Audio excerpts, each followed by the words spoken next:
Good morning, ladies and gentlemen. The House Governmental Affairs Elections Committee is meeting again this morning.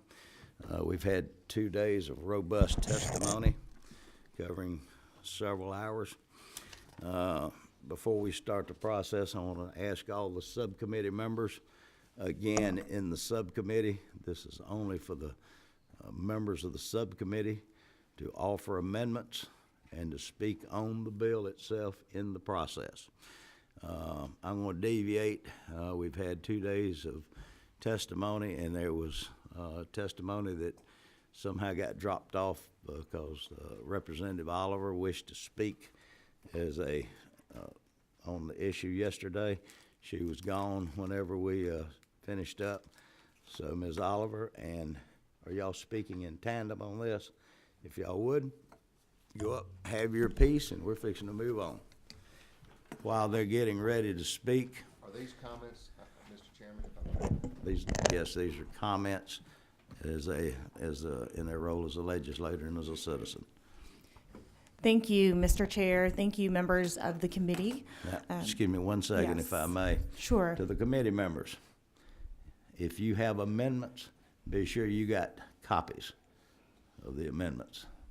All right, go right ahead. I'm sorry. Oh, thank you. Be recognized, please. Yes, sir. Thank you. Just to our fellow legislators, are these comments that we can expect to hear, given the outcome of this, today in sub as well as full? I would like to give these comments both in sub and full, depending on the outcome of what happens this morning. Then I'm going to ask that let's touch base when the meeting's over. Sure. Given certain time considerations. Thank you, Mr. Chairman. Thank you. Go right ahead. I'm sorry. Thank you, Mr. Chairman, and thank you, members of the committee. I know it's been, the last 2 days have been long, and we've heard a lot of testimony on this bill. I'm here this morning to speak specifically about Section 6 of the bill, which addresses Georgia's exact match policy. First, we know the exact match policy has an extraordinarily high error rate because it relies on the work of county election officials who input voter registration data into the match system. And so these errors can happen not only by the person filling out the form themselves, but also by the election officials. Lines 123 to 127 address data errors, but it simply cannot guarantee any safeguards about that type of human fallibility. The language doesn't provide any guidance on how each of the 159 counties will implement this review process, which opens the door for inconsistencies and variations. Further, there's no oversight by a central body, and there's no way to ensure this accountability. The language in the bill is also unable to address mismatches that occur within the Department of Driver Services or the Social Security Administration, whose departments are subject to the same data entry errors. We know that the legislation disproportionately impacts voters of color, with African American voters constituting 70% of pending registrations, and Asian Americans, Latino, and African American voters constituting 80% of pending registrations. In fact, as we were sitting up here the last 2 days, I happened to notice our subcommittee assignments in our folders, and if you turn your attention to that, you can see that my last name is misspelled, as well as Representative Shannon's first name. I happen to be Asian American, and Representative Shannon happens to be African American. As the legislation is written, if applicants do not cure the no match results, they're simply removed from the registration rolls entirely after 26 months. This simply means we're continuing the process of purging voters from the rolls, and we're putting the burden solely on the voter to fix it. In this particular case, 26 months is a much shorter time frame than in relation to Section 11, which is a good faith effort to extend the time frame in which inactive voters are kept on the rolls from 3 years to 5 years.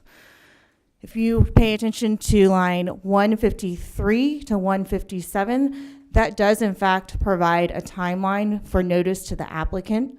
However, there are limitations to that notice, with the exception of Gwinnett County, who must provide that notice in Spanish, because all of those notices are sent out in English. So this doesn't adequately address the needs of non-English speakers and it's a logical assumption based on the high number of pending registrations that there are limited English proficient applicants who are impacted by this. An example would be somebody like my mother, who came to this country as a refugee when she was 30 years old, and she had to learn how to read and write English as her second language. Her proficiency is such that she can register to vote, but if she received a notice in English saying that her registration was flagged due to an exact match issue, she would not understand that implication. So what message are we trying to send when we enact policies like this that have such inherent flaws? I want to provide some context on how our constituents are affected by this policy. Currently, there are over 50,000 voter registrations in pending status. Nearly 10,000 of these are in Republican-led districts, and the remaining 45,000 are in Democratic-led districts. Every single one of our 180 districts has voters who are currently in pending status due to this policy. Now, District 21 has the lowest number with 20 frozen registrations. Can you help pass these out, Mary Margaret? And District 57 has the highest number with 2,980 frozen registrations. My own House District 89 has 850 registrations in pending status. I've provided you with the numbers of the constituents in your respective districts that are impacted by this policy, which is being passed around right now. I also want to reiterate this point. Federal law does require that voter registration applications do match the acceptable forms of IDs, i.e. your driver's license or social security number. But what federal law does not require is that we freeze registrations that are flagged in this exact match system. This is where the problem comes in. If federal law does not require us to freeze these registrations that are in pending status, then why are we doing it? Why would we continue to place ourselves and why are we continuing to subject ourselves to this inherently flawed legislation that could potentially be ruled unconstitutional in the next 6 months? Why would we take a position that penalizes people who don't happen to vote in every single election? And why would we not be proactive about fixing this legislation while we have the opportunity to do so now in subcommittee, rather than waiting for the Secretary of State to settle yet another lawsuit? So what exactly are we doing with this policy? Are we just disenfranchising people because we believe they're not diligent enough? If that's the case, we should all really be concerned. I want to give you an example of what that means. I have a stack of my committee notices here, and my last name is spelled incorrectly. I submitted a form each time to my committees, spelling my last name correctly. I know how to spell my last name, but here are 4 different instances in different committees where my last name is spelled incorrectly. And this is due to human error. It's simply because my name is non-Anglo and is unfamiliar to most people. For most people, our brains are just not trained to put this combination of letters in this particular order. So the N-G-U-Y-E-N, they're switched all the time. It's because when any person looks at it, it doesn't make sense if you are not a Vietnamese speaker. And so this is what we mean by human fallacy. This cannot be guaranteed that it will be corrected by a review process, which is likely another human being looking at the same name and not recognizing that fallacy, because that's just simply how our brain works. And so when we ask the question of diligence, is it the person who's inputting the name that's not being diligent, or does it mean I'm not being diligent enough? Fortunately, we don't have to make that assertion. We don't have to answer those questions, because we know that this legislation is rooted in human fallacy, and we can fix that. So we have an amendment prepared in order to address this, which is sitting in an envelope on everyone's desk. I don't have the number, the reference, which is AM 281674.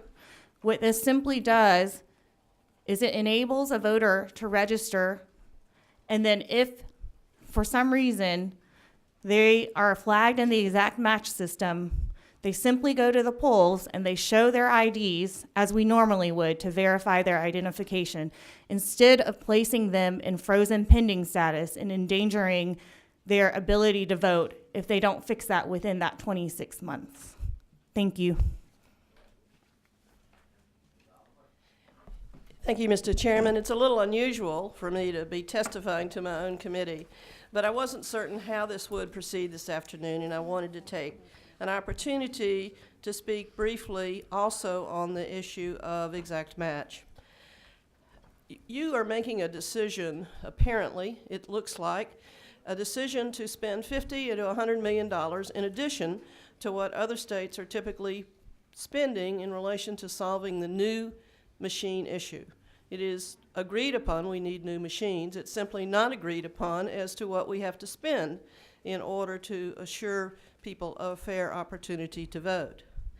Secondly, in addition to choosing in the public to spend $50 to $100 million in excess of what other states are spending for the same adequate service, you're choosing not to listen to voters. And you may think that the voters who are unhappy with the machine scanner and wish to give a handwritten ballot to insert then into the machine are people who are all activists or all demonstrators or people who are in some way politically active.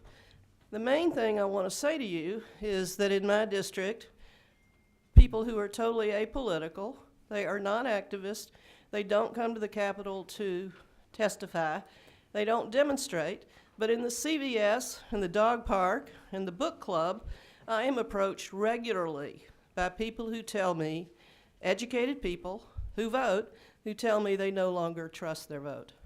They hand me things like this in the book club about how their absentee ballot was mismanaged by the DeKalb election office. They tell me that they don't feel like their vote is counted and they don't feel like they can trust. That is the first time in my political life that that has happened. And I want you to understand that that's a significant part of the reason that I've spent many hours here listening to this testimony. I also want to tell you about the opportunity I had to go to one of the federal court hearings, specifically the lady Rhonda Martin who testified yesterday in the Gwinnett County case that focused on many things but also mismatched signatures. When I have time and I'm free, I like to go hear the real federal court arguments. People who are very smart and very prepared and who understand the legal issues far in excess of the way I do. And for 2 hours, I listened to the argument about mismatched signature. I do not believe there's any court in the United States of America that has upheld a standard of throwing out signatures based on failure to have an exact match. Judge Lee May, in the court hearing I heard, said fairly early in the first hour, she said, I don't remember what my signature looked like when I registered to vote at age 18. I think she's probably a lady, maybe middle-aged. I think that was a sincere and authentic view of an independent federal judge who across the United States is setting aside the requirement of an exact match. The amendment that will be discussed, I hope. I ask for your favorable consideration. I think it will go a long way towards dealing with an issue that the courts are not able to sustain and not able to approve. Thank you, Mr. Chairman. Thank you, Representative. All right, ladies and gentlemen of the committee, you have before you today House Bill 316. Now, before we move forward, I want everybody to look in their folders. I want to be sure that we have all the proposed amendments in front of you. And I've got these in numerical order. We have an Amendment 1674, 1677, 1678, 1679, 1680, 1682, 1686, 1688, 1689, 1690. Now that's what I have. Is there any? You could check if all the members of the subcommittee could check their folders to be sure. So it's just, it wasn't in their folder because this is from Fleming, I beg your pardon? the 1686. 1686. I have that. Right, I'm just saying for all of them, it's not in their folder, it's separate. Beg your pardon? They just don't have it in their folder, it's separate. Right. That's why they might be confused. Yes, sir. Mr. Chairman, this goes to how you want to handle the procedures of amendments this morning. Ledge Council is a little backed up, and they are actually combining two amendments for us as we speak, but they're not going to get it to us in time. However, we can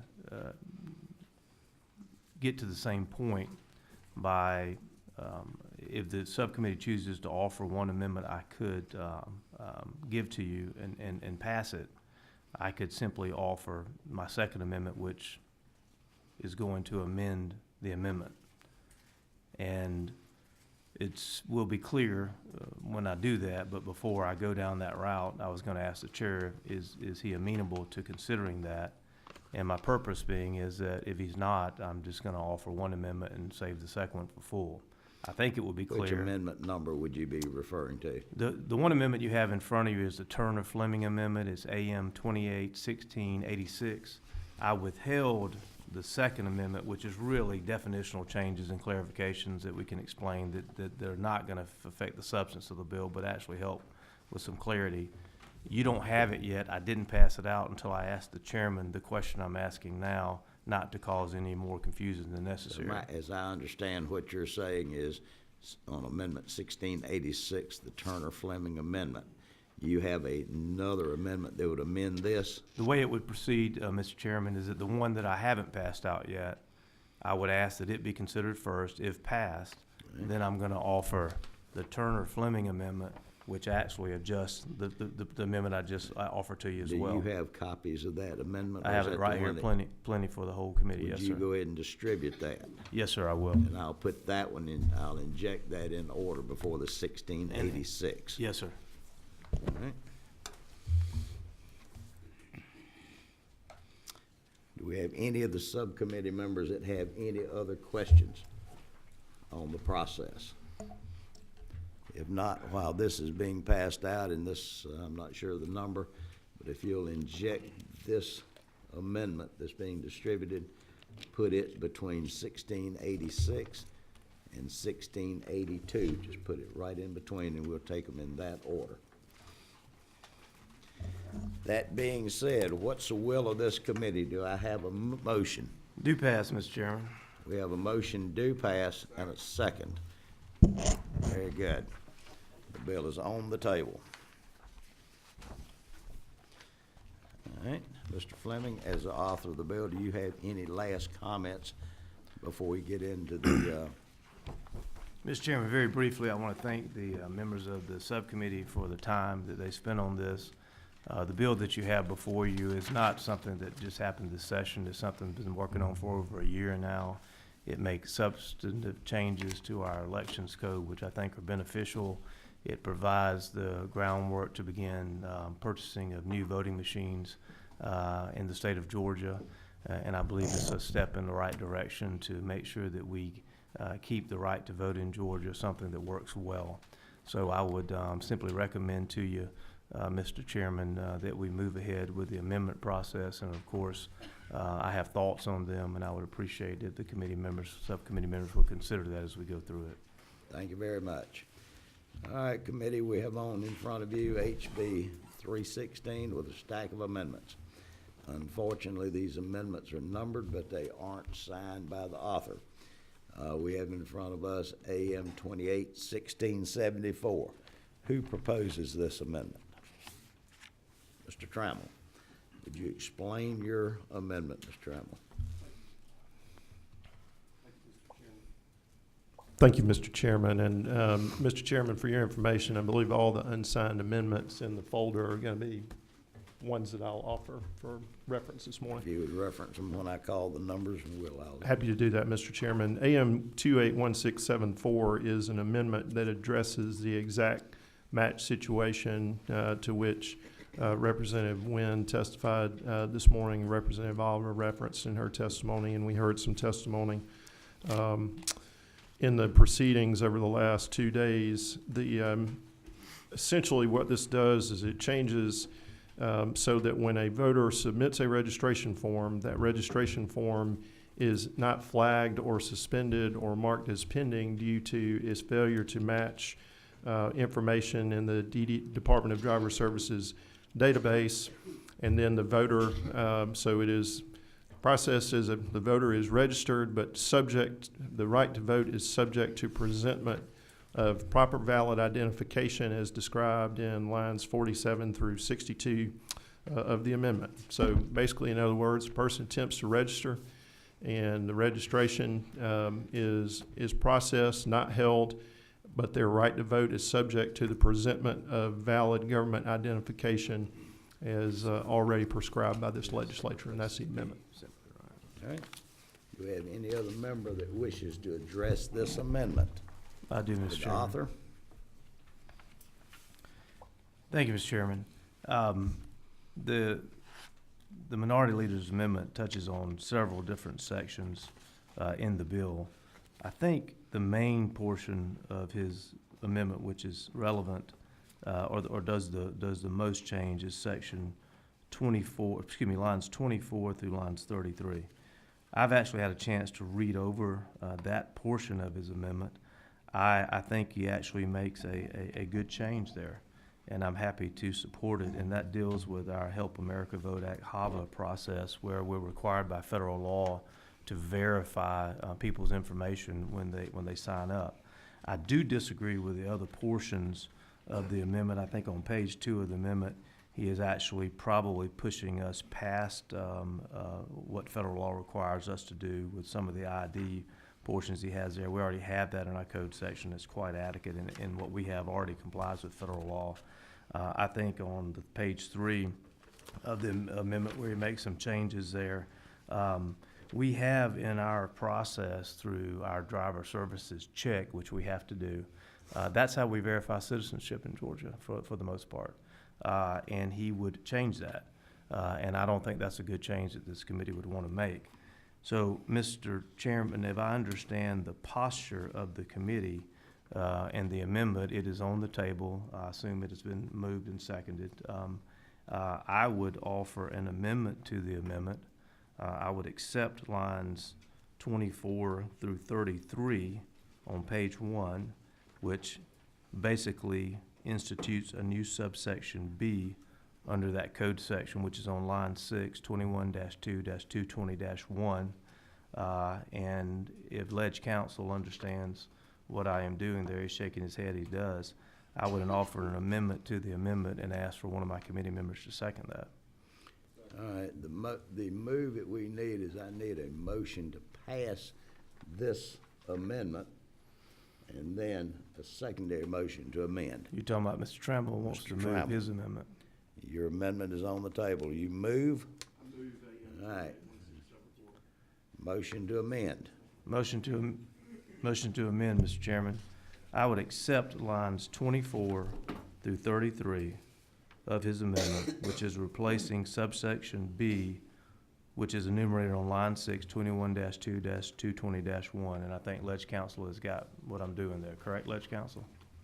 I would offer that as a substitute. One more change on the second page? Where? Right here.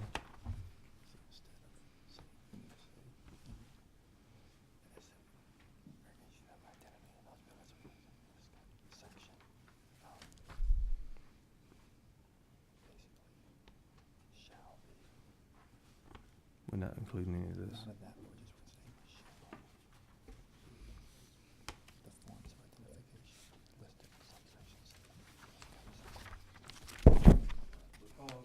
To accept, Mr. Chairman, a portion of the Minority Leader's Amendment, council instructs me if we're going to accept that, then we have to clarify something on line 46.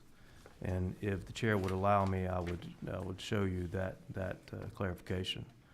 On line 46, after the word section, you would strike the rest of that sentence, and you would add this. shall be the forms of identification listed in subsection C of Code Section 21-2-417.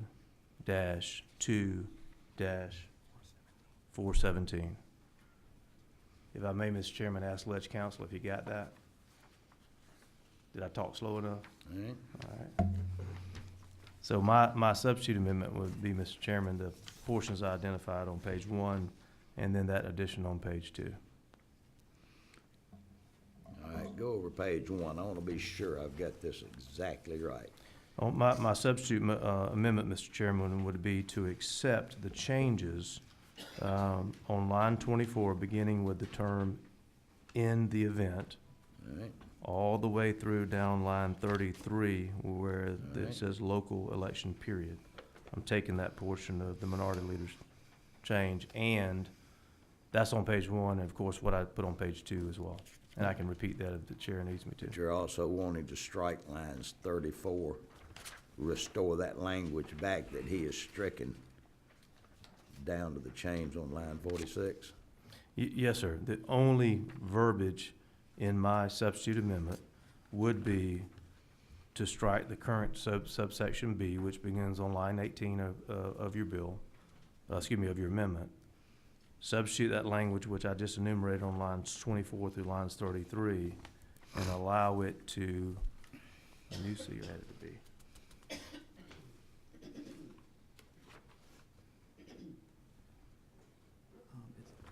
This is basically a new C. So take the whole new C and let it be this right here.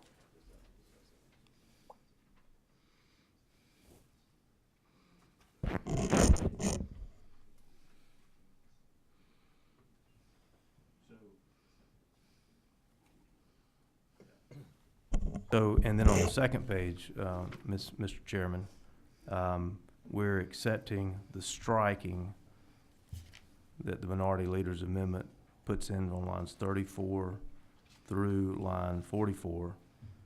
And then you change that last sentence, as I indicated earlier, and I'll read it one more time. So beginning on line 44, subsection C would now read, "Proof of the applicant's identity and eligibility to vote is set forth in subsection B of this code section shall be the forms of identification listed in subsection C of code section 21-2-417. All right, Ledge Council gave me the nod. all right, and from 47 down, strike the rest of this language? Nothing else included in my substitute. That's correct, Mr. So Chairman. just change, so that from 47 down will be stricken, That would not the be in my amendment. substitute, correct. all right? Yeah. Do we have any discussion? Any of the committee members, any discussion on the amendment to the amendment?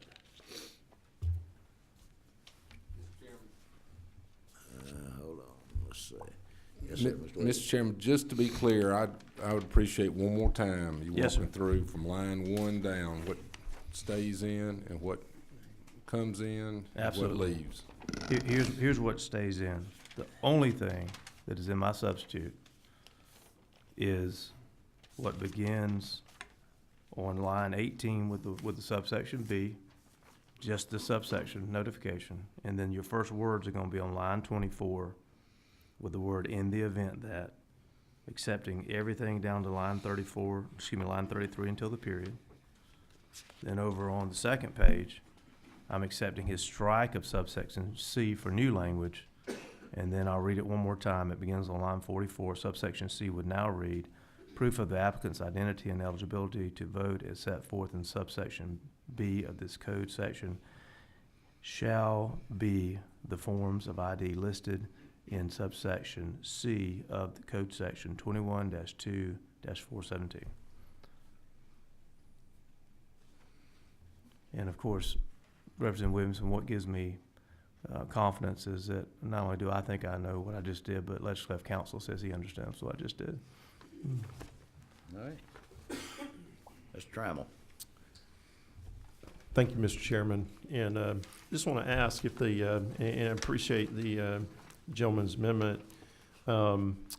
Just want to ask if it's your opinion and belief that with the language as amended, if someone were in the situation that was described in testimony today, would the effect of the amendment as amended be that essentially the person's registration would be processed subject to their presentment of ID? To the minority leader's question, I think I understand your question. You're referencing back testimony that was had, and it was a lot, but here's what I believe it does. What this section really goes to is something that we refer to is verification of the registration.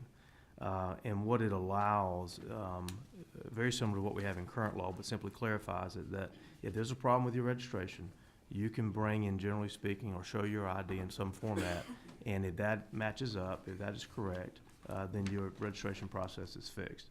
So I'm accepting what I believe is the minority leader's clarification of that process, and I think it improves it, quite frankly. And I appreciate his language there.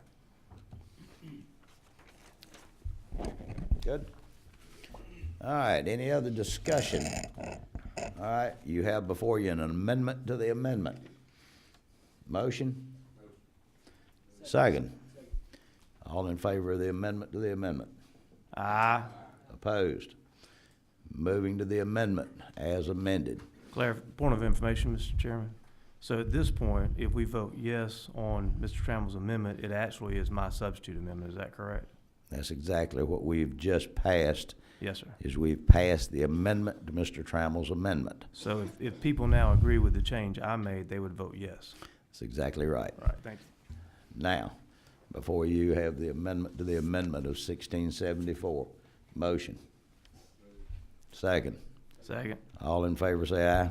Aye. Opposed? The ayes have it.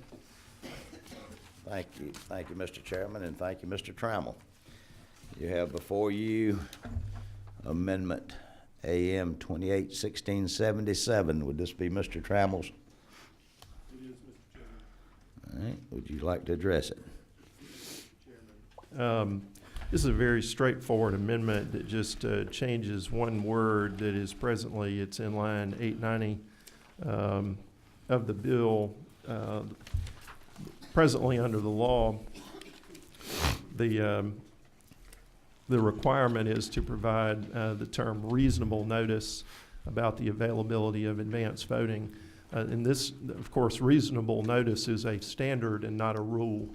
So this amendment changes from a reasonable notice standard to putting a bright line rule in place that notice would be provided 14 days prior to the period of advance voting. Discussion, Mr. Chairman. Yes, sir. Mr. Chairman, I appreciate the intent of the minority leader's amendment, but I'm going to ask the subcommittee to oppose it, and here's why. I think his intent is good, but he's actually doing the opposite of what he intended. Think about it this way. Right now, our law is in front of you, says that if you're going to have early voting place, you have to give reasonable notice of that early voting location. He's changing that to 14 days. He thinks he's actually helping the situation. I think he's making it worse, and here's why. Let's say that you do have an unexpected, very large turnout like we had in the last election, and you are Columbia County where I live, and you got 2 early voting locations, and the voting director says, you know what, this first week has been overwhelming. I have the ability to open a 3rd location. Well, if we accept his amendment, you can't do that because she would have had to have given 14 days notice before early voting began. Under the current law, she only has to give reasonable notice, and reasonable notice would be that day she decides to open it because of the greater turnout. So I appreciate the intent of his amendment, but I think it actually heads in the opposite direction, and I would ask the committee members to vote no. Mr. Trammell? Well, Mr. Chairman, I would move the amendment to get it in the procedural posture and then be prepared to offer an amendment to the amendment. So be it. Move the amendment AM 281677. We have a motion. Do we have a second? Any amendments to the amendment? Mr. Chairman, I would offer an amendment to the amendment to say no later than 14 days. Understand this doesn't necessarily address specific to the gentleman's question, but So no later than 14 days prior to the period of advanced voting. Discussion. If I may, Mr. Chairman, his Chairman. wording still has the same problem. You're restricting somebody from opening an advanced voting after advanced voting has begun, and that actually would help voters if you needed more locations. So I would ask that you reject it. All right. Let's see, did somebody, Mr. Turner, did you wish to be? Wait, all right.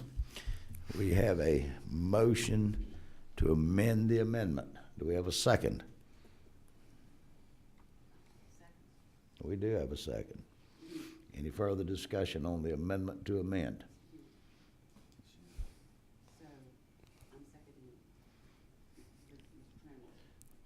You're seconding his amendment to the amendment. All right. Any further questions? Is that what you want to do? She don't want to do that. She does or doesn't? Ask her. You turn, what's your number over there, please?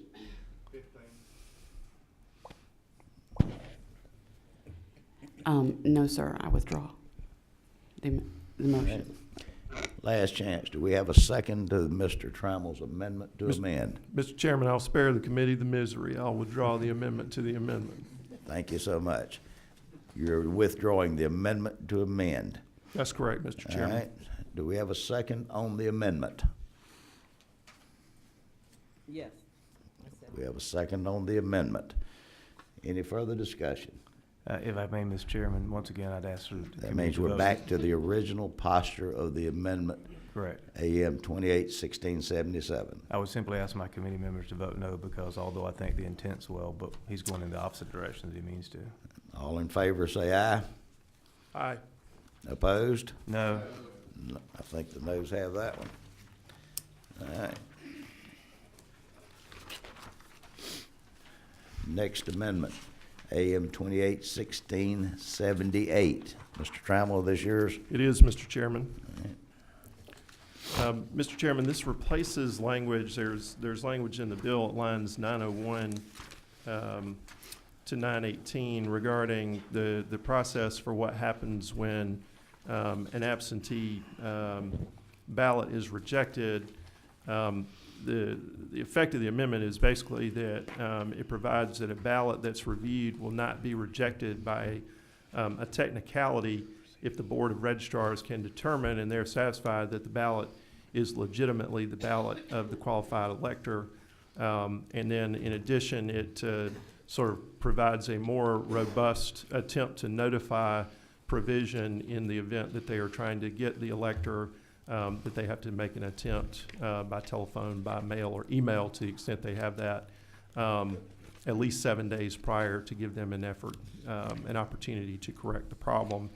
And then the final part of the amendment at lines 19 through 21 in the final sentence is that they're not going to reject absentee ballots based on the usage of outdated forms for absentee ballots that would be used by the Board of Elections. All right. Mr. Fleming. Discussion, Mr. Chairman, thank you. Members of the subcommittee, once again, I appreciate what I think the minority leader is trying to do, but I don't think the effort is effective, and I would ask you to vote no on it, and here's why. This really goes to the issue of problems with absentee ballots coming in and trying to cure a mistake or a problem. In the bill itself, we have a process now that we're setting up where you do that, where if an absentee ballot comes in with a problem, you notify the voter and you try to get that corrected so their vote counts. If you look on line 16 of the bill, you'll see the words there at the end, shall be allowed at least 7 days to correct such problem. Well, the problem with that is an absentee ballot can come in on the day of the election. Under this procedure, you then got to send a contact to the absentee ballot voter, and he also uses in his term email, which some voters don't have it, and also we don't keep those kinds of records right now. And then you've got to wait 7 days after they get that contact. So now we're put out counting absentee ballots potentially, you can add up your days, maybe even 14 days after the election has occurred. So we do have a reasonable process in the bill currently. This takes it out too far, and now you would have maybe 14 days before you could certify the results of an election. And after that, we're putting in an audit process on top of that. So even though I agree with the intent, I think we cover it well in the bill already, and I would ask you to vote no. Mr. Trammell. Mr. Chairman, if I may respond. So, you know, this isn't a complicated problem. Somebody sends in an absentee ballot and it gets rejected. And the question is, what happens there? And the language in the amendment simply provides a voter-friendly mechanism of resolving their effort to exercise their right to vote. Well, I appreciate the language that's in the bill itself. You know, there is nothing that prevents the rejection of an absentee ballot for a mere technicality. And this just provides the amendment seeks to provide a more voter-friendly process to make sure that their effort to exercise their right to vote and cast a lawful absentee ballot, that the government burden that we impose upon that voter is as minimal as possible. And I would, Mr. Chairman, for the procedural posture, I would move AM 281678. We have a motion, we have a second. Do we have any other discussion? No member wishes to discuss. No amendments to the amendment. If not, all in favor, say aye. Opposed? No. Noes have it. Moving on, AM 281679. Again, Mr. Trammell. Mr. Chairman, this amendment, I think, has been superseded by the initial amendment that this committee adopted. It deals with the same line numbers, so. You're we're not offer withdrawing? that. Withdraw that amendment, Mr. Chairman. Thank you. All right, AM 281680. Mr. Trammell. Thank you, Mr. Chairman. This is a simple notification provision at the end of line 1060 that simply says that a notice would be placed that there is voter assistance available if a voter needs assistance in each polling place. Discussion, Mr. Chairman. Discussion. Mr. Chairman, I'm fine with that amendment, and I'd be happy to second it. I think it adds some clarification to the polling place and notifications. I don't have a problem with it at all. Any questions from any of the committee members? Yes, sir, Mr. Williamson. So I support this concept as well, but wouldn't we need clarity in the language about what kind of posting should be at each polling place? That's a good size? If I may, Mr. Chairman, that's a good Font, question. But everything. what you have is, as you know, quite often in the code, we set broad outlines, and then So the agencies set the details, and your State Board of Elections can promulgate regulations to help the counties to know how to exactly do that. Okay, thank you. Good question. Mr. Rogers. Yes, thank you. To the author of the amendment, who is eligible to be assisted? Mr. Chairman, that's provided in the bill itself. This doesn't make any change to that. Yeah, I understand, but what is your interpretation of who is allowed to be assisted? Blind, disabled, illiterate is basically what it amounts to, Mr. Chairman, if I may. So just someone could say, can you help me look at this ballot? Blind, disabled, illiterate. Okay, good enough. Any other questions from any of the committee members? We have an amendment of Mr. Trammell and Mr. Fleming now. Isn't that a rarity? Like, Working together, Mr. Yes. Chairman, working together. Bipartisanship, Mr. amen, Chairman. Amen. We have a motion and a second. Any discussion? All in favor say aye. Aye. Ayes clearly have it. You have before you AM 281682. Mr. Trammell. Thank you, Mr. Chairman. AM 281682 provides some definition of a ballot scanner, but the effect of the amendment, Mr. Chairman, in its most concise form is that it would provide a limitation on electronic ballot marking devices so that the devices would tabulate votes using only human-readable marks on the ballot and not by the use of bar marks or other coding. And that is the effect of the amendment. I know we had a lot of testimony. Members may have different positions on that, but this would simply provide that for ballot marking devices that technology not use something to read the voters' intent when they cast a ballot other than the mark that is an indication of who they're voting for that's human readable. So you can pick up the ballot, you can look to see that you're voting for candidate A or candidate B, and that's what the machine looks to recognize, and not some mark that you cannot recognize without the use of an external machine or equipment. Discussion. Discussion, Mr. Chairman, if I may. In this process that we are about to go through of having several different vendors out there, 8, 9, 7, depending on how you count them, who offer different equipment and types of equipment to the Secretary of State's office when they go through the RFP process. I have taken the position, I've talked with several of you about it, my goal is not to eliminate any of those vendors for the most part from the process. Unfortunately, I think that's what Mr. Trammell's amendment does in this instance. I kind of like the idea of some of the vendors who have what is called human readable ballots. That may be very well where our Secretary of State goes. But if we put language in the code which leaves them one vendor possibly to go with, then we have just told that vendor, you pick the price of how much you want to charge us. We have no other options. So that thought process of keeping the options open to the different kind of machines and going through an RFP process would be defeated if you accept this amendment. So I would ask you to vote no. Mr. Chairman, if I Yes. So there are two fundamental core questions about the voting machine component of this legislation. The first is whether we are going to do a ballot marking device in the first place as opposed to a hand-marked paper ballot. That topic is not addressed by this amendment.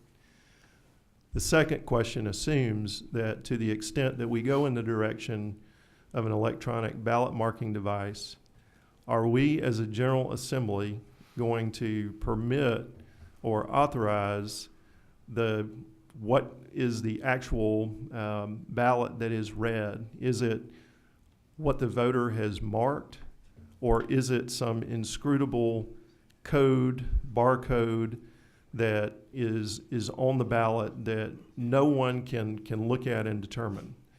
And fundamentally, with all due respect to the RFP process, that is not the type of determination that is appropriate for the RFP. That is a determination that is appropriate for this General Assembly. We have to decide whether we are going to do a human readable form or whether we're going to permit a barcode. And the reality is, I mean, I've heard a lot of things about one vendor versus multiple vendors, but let me tell you what I understand about government procurement in my limited experience. You put the RFP out there and the vendors will be there to meet whatever specs you put in the RFP. And this is the opportunity for us to take and make law about what kind of process we want. It will improve transparency. Voters will have confidence in that process. So predominating the discussion about hand mark versus ballot marking devices, this amendment gets to the fundamental philosophical question that if we're going in the direction of ballot marking devices, do we want to have a system that voters have maximum confidence in because they can say they're reading my ballot and not some other piece of coding, or whether we're going to go in the direction where we say, well, we'll just leave it up to the vendors and we're okay with whatever comes out on the end. Thank you, Mr. Chairman.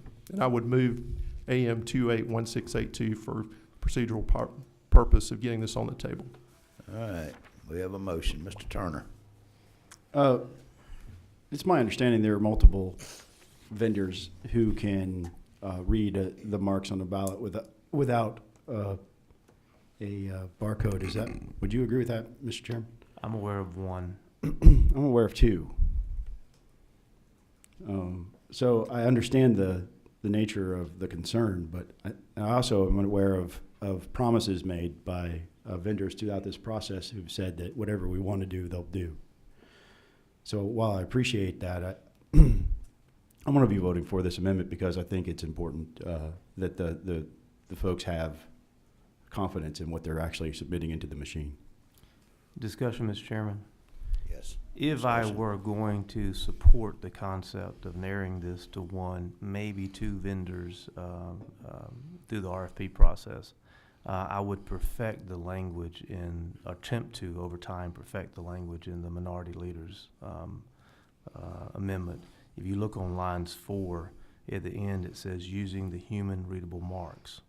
Now, when I fill out the kind of hand pencil mark ballot that the other side is advocating, it'll have Barry Fleming's name on there. But that's not what the machine is reading. It's reading a penciled in oval. Does his language exclude a pencil marked ballot? I would say that it needs a lot more work if you were going to go that direction of excluding some of the vendors at this point. Brad Raffensperger is now our Secretary of State. He's on top of this issue. I have confidence in him and his staff that they will bring to us a good voting machine. And if we tie their hands right now by limiting to what I think, and I know you think 2, maybe it will be 2 by then, but 1 vendor, it's simply not the right way to dictate the process going forward. I like the intent. I think there's flaws in the wording that would need to be changed if you're going to pass it, so I would suggest you pass it for that reason. But I also would say that it's not the direction we want to go, because we do want to have a true RFP competitive process and not let one vendor potentially know that they are our only supplier. All right. Anybody else have any commentary they wish to add to this?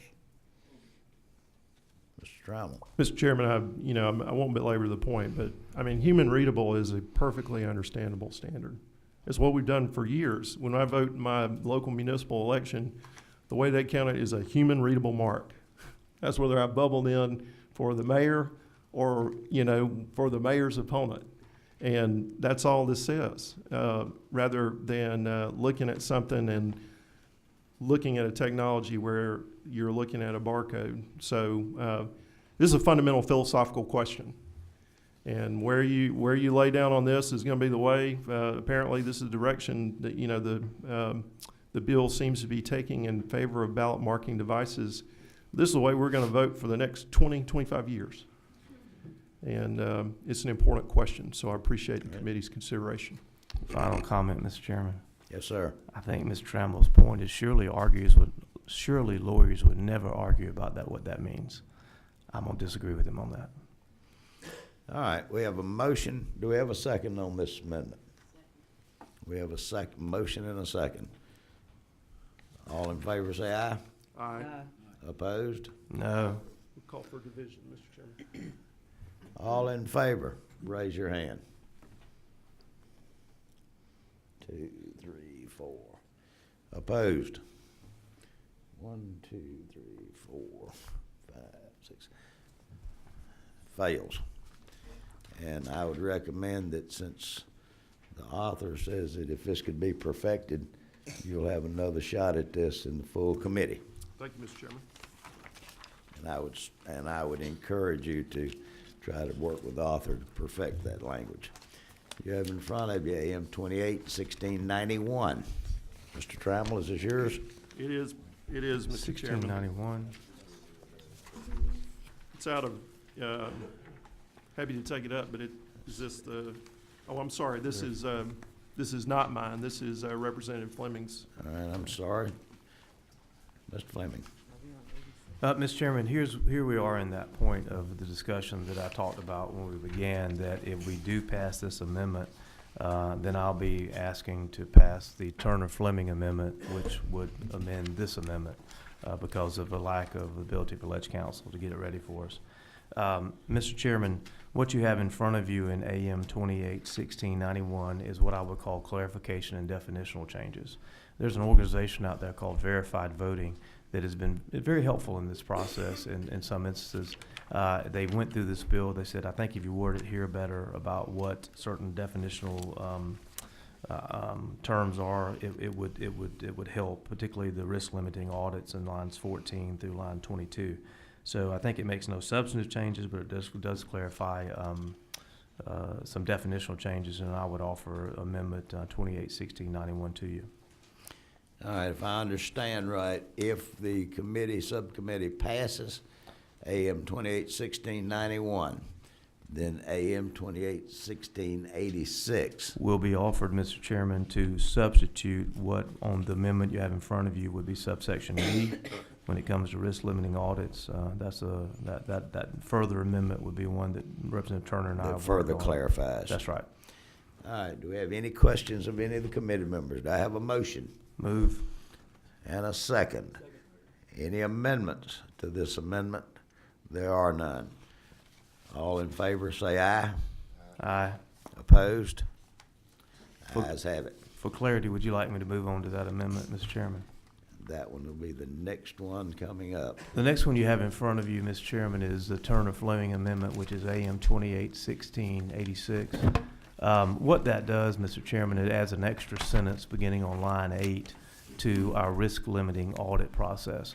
And just for summary purposes, we are requiring in this bill an audit be done so that you verify the voting on a precinct, possibly by precinct basis in one county or more, or in each county, one precinct. There is something that goes even beyond what we would call a normal audit. It's referred to as a risk-limiting audit. Representative Turner has worked diligently on this issue, and I appreciate his efforts. There's only one state right now that has perfected this risk-limiting audit. If I were sitting here and talking to an accountant about a business, I think they would call that a forensic audit, a really deep dive. It's a little difficult to implement. You kind of need to know what kind of machines you're working with, how your election workers are able to cope with all the changes, and then let our Secretary of State and our State Board of Elections come up with some regulations and rules about to implement this further type audit, a risk-limiting audit. And what the original amendment did is it says basically that the Secretary of State will work on a pilot project, and he will try this in one or more jurisdictions in the state. And if successful, the language that Representative Turner asked me to add was that I would, that if successful, determined by the Secretary of State, we would implement it statewide by the date that is mentioned on line 11. So I would recommend it to you as a good amendment. Representative Turner has challenged me. He's broadened my thought process in this area, and I appreciate his efforts. And it was important to me that we went over his support for this bill, and he and I had the discussion that if we would do this, he would, and I'm very happy to offer it to you at this point. Very good. We have a motion. Do we have a second, Mr. Trammell? Second. Thank you, Mr. Trammell. We have a motion and a second. Any discussion? If you don't mind, Sure. Representative Fleming, I am not a lawyer, but if, walk me through, so we're going back to lines 1274 and striking 1274 through 1279, and then inserting AM 281686, beginning with subsection D. Is that correct? No, sir. The first amendment we passed before that we're discussing the one we did now Okay. made changes to lines 1270 through 1279. Is that what you said? Yeah. Yeah, Now- I'm with you now. Okay, Thank you. and so we're fixing to change some of that beginning on line 41 with this new portion that Representative Turner has asked us to consider. I'm with the author now, thank you. Basically, we're amending an amendment to an amendment. All right. Do we have any discussion? Yeah. No further discussion? All in favor say aye. Aye. Opposed? All right. You have before you AM 281688. Would this be Mr. Trammell's? It is, Mr. Chairman. Thank you, Mr. Chairman. AM 281688 is a change from the language that's in the bill. Essentially, it would provide that we tabulate the number of machines per polling place as opposed to precinct. I think the even distribution, I think that's the intention of statute, but that's not the way it plays out at the moment. The second change from the bill is that it would leave in existing law the number 200 electors as opposed to, as the bill contemplates, going to one machine per 250 electors. So it would change precinct to polling place and change 250 to 200, which is, again, the 200 electors is existing law. The bill contemplates that change to 250, but obviously the intention of the bill is to, the intention of the amendment is to get one machine per precinct per 200 voters. So we have an even distribution. We avoid the line problems. I think that is an improvement in existing law with respect to the distribution of the machines. Discussion, Mr. Chairman. Yes. Mr. Chairman, once again, while I appreciate the intent of the minority leader, I'm going to ask you to oppose this amendment, and I'll explain to you why. What we're really getting to is how many machines do you need per polling place or precinct. Right now in the current law, it does say 200. That we're going to 250 in the new bill that you have in front of you, and this would change that. Well, why did we set it at 250? For several reasons. Number one, if you see actually what our counties are using now, the 250 number is a one-for-one match. That's what we're doing currently. The other thing is that the new machines that we're proposing, ballot marking devices, can actually be used in advance voting and day of voting. The old DREs, which the 200 standard was put in for, can't be used for both because when you use them for early voting, they contain the votes. That will no longer be the case. So even though we're going to give them the same number of machines out to the county as they currently have, they're actually going to have more machines available for on election day. So the 250 standard was calculated to meet the current need, match what we have. And here's the important thing. If any county, and they do this sometimes, thinks that whatever the state buys for whatever reason is not sufficient, which I think they will think is sufficient, they can buy more machines. That's exactly what's happened in the last 20 years. My county grew from 70,000 people to 150,000 people. My county bought more voting machines. My point is the 250 standard is correct. It's been analyzed. It is actually going to give us more machines than you have now, and I wouldn't change it because it throws the math off if you do. And although intent is well, it's not going to accomplish, I think, something meritorious. I'd ask you to oppose the amendment. We have a motion. Motion moved to We have a second. Motion and a second. Any discussion? All in favor say aye. Aye. Opposed? No. I believe the noes have that one. All right, you have in front of you AM 28-1689.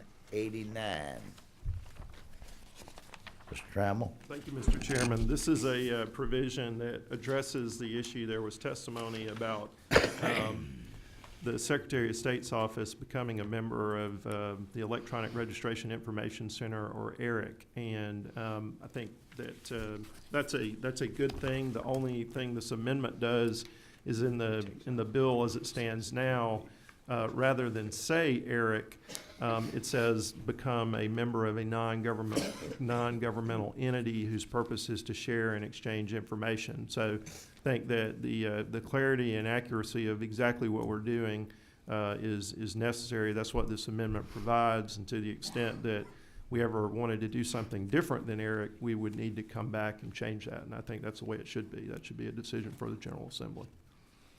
All right, Mr. Turner? To the minority leader, what happens 5 years from now when ERIC is not the best thing or best option? That's a question that I think has to come back for the General Assembly. So why not just leave the Secretary of State the flexibility to pick whatever is the best option at the time? If with the intent, the legislature is instructing him through the bill to be part of this program like this, why tie his hands on this particular issue and let him decide if there's something better or superior, or if his office decides that? Because I think fundamentally that is a policy determination for the General Assembly, and we all agree. I think there is universal agreement on the ERIC process being a good process. I think that some amorphous future process may not be universal agreement about that, and that's the reason. Discussion, Mr. Chairman. If I could, just real quick, I agree that it would be a policy for the General Assembly, which I think this bill contemplates that and gives instructions to the Secretary of State's office to participate in that as a policy. I'm hesitant to spell out exactly which program he has to be part of. All right. Discussion, Mr. if I may, Turner? Mr. Chairman. Yes, sir. Mr. Fleming? I agree with Representative Turner's sentiments here, and taking it even a step further. What if ERIC changes its name in the middle of the year? Things like that happen all the time. We've now got something in our code section. The organization changes their name. Are we complying with the code, or are we not? To Representative Trammell's point, yes, a future legislature could set different policy. We can always come back and say you can't use ERIC anymore if we thought needed. Here's one more important point that's hidden in here that I want you to understand why I want you to oppose this amendment. The states run the elections, not the federal government. Mr. Trammell will be striking language in the bill if he does this that indicates this cannot be a federal government-run organization that we are forced to join. That's in the current bill. It would be stricken from this if the federal government ran an organization, and we would be in our code section getting rid of our prohibition from belonging to that. If we have to comply with federal laws, but we don't want to be forced into something that they're doing because I believe the states run the elections. The flexibility that we need is in the current bill. The Secretary of State has already indicated to you he's going to join ERIC. I don't think the amendment is necessary, but it would tie our hands unnecessarily. Mr. Chairman, Yes, sir. if I might speak, I think Representative Fleming made 2 points. The one about the federal government, the language being in there about we couldn't belong to the federal government, that's not necessary. That's only necessary because we're not specifying what entity, non-governmental entity, the Secretary of State is joining. So it's moot. It's mooted by the amendment because we're saying you can only join ERIC. So you don't have to have language that you're referencing that is stricken by the amendment. The second point I would make, Mr. Chairman, you and I both serve on the Motor Vehicles Committee, and as you know, every year we do these bills where we come up and we reauthorize on a yearly basis to make sure that we are compliant with the Department of Transportation regulations. So the thing about the name change on ERIC, I mean, that is simply not that big a deal. If they change their name, we come back, we get it right in the code.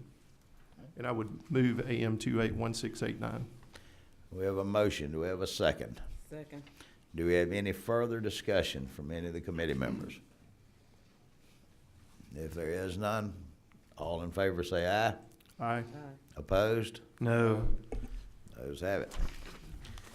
And by my calculations, last but not least, AM 281690. This, Mr. Trammell, is this yours? It is, Mr. Chairman, and thank you. This makes a change in the definitional section of the existing code, which is at lines 49 and 52, to change the definition of official ballot to mean a paper ballot, which is furnished by the superintendent or governing authority. Mr. Chairman, I would note that this is somewhat consistent with an amendment that we just adopted, which changes what the official ballot is, but it doesn't change the definitional section, and I would just offer that to the committee. Discussion, Mr. Chairman. Yes, sir. Mr. Chairman, the minority leader hit on the point I was going to make. We've already addressed, I believe, the concerns in his amendment in the verified voting amendment that we passed in lines 7 through 11. That was AM 281691. So I think we've already accomplished what he was hoping to accomplish, and we avoided, I think, an unintended consequences that I don't think he intended, but I believe his amendment, had we adopted, would have done, and that's this. This voting machine, new one that we're going to purchase, is going to be implemented over time. There will likely be special election and county elections where the DRE will still need to be used this year. And my fear is that his amendment unintentionally would have said you can't use those DREs this year. The definition that we already changed, I think, also accomplished what he wanted, so I'd ask you to oppose the amendment. Mr. Chairman, if I might, appreciate the representative's perspective, and there is I mean, essentially what we've done with the effect of if we pass a bill in AM 281691, the language that we've set up dueling definitions of official ballot, which would be a conflict in the law. The amendment attempts to address that, and to the extent that there is a necessity for effective date language, that's something that I would certainly be willing to work with the author on in terms of getting that right. But frankly, that is something that in the interest is Representative Fleming indicated, Legislative Council is sort of slammed and crushed at the moment, and reconciling the effective date language on this was something that was more time consuming than they had time for. But I do think this is a good necessary change so that we do not have a contradiction in the law about what official ballot is, and that is I would move AM 281690. We have a motion. We have a second. Any further discussion from any of the committee members? No discussion? All in favor say aye. Aye. Opposed? No. Those clearly have that one. Now, is there any other amendments that anyone wants to bring forth that hasn't been filed? If not, the posture that we're in, House Bill 316, the amendments have been read. Is it the will of this committee that we pass this as a committee substitute or as an amended bill? Committee What's the will substitute, of the Mr. committee? Chairman. I move do pass as committee substitute. We have a motion, do pass as a committee substitute. We have a second. We have any further discussion? One final thought, Mr. Chairman. Yes, sir. Once again, thank you for all the hard work that went into this. Particularly thank you for Representative Turner, because I know this is an issue that's big to him. I thank him for his support, particularly in perfecting this bill, and all of you, and I'd ask for your favorable consideration. Mr. Turner. Last night, I received a letter from my elections director, and I forwarded on to Chairman Fleming this morning. And we only had a brief minute to discuss it. That has had an impact on me, and that not only that, but I also took some time to do some additional reading of materials I had not had an opportunity to read beforehand. I would like just a little bit more time to consider some of the other implications I had not previously. And I'd like to move the table, if appropriate, Mr. Chairman. Well, we have a motion to table. We have a second. All in favor that this bill be tabled, laid on the table, say aye. Aye. Opposed? No. Is there any doubt? Do we need to have a hand vote? I believe the noes have it. We're back to the original motion as a do pass by committee substitute.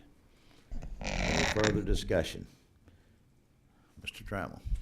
Mr. Chairman, I want to thank you for the opportunity that you gave people to testify on this bill, and I won't belabor the point. I think as I said earlier, one of the philosophical questions in this is whether we're going to do hand-marked paper ballots or whether we're going to do electronic ballot marking devices.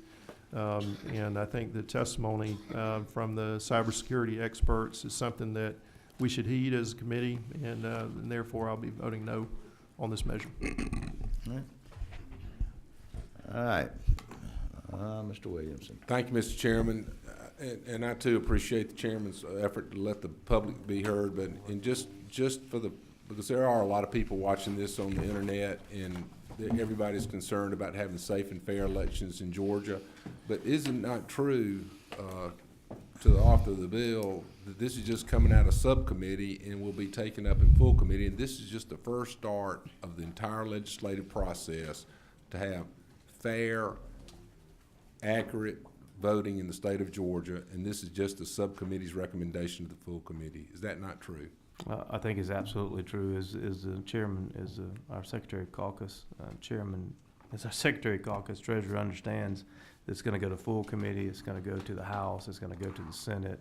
So I'm sure there'll be a lot more discussion in this process. Thank you for starting this process. Before I take the final vote,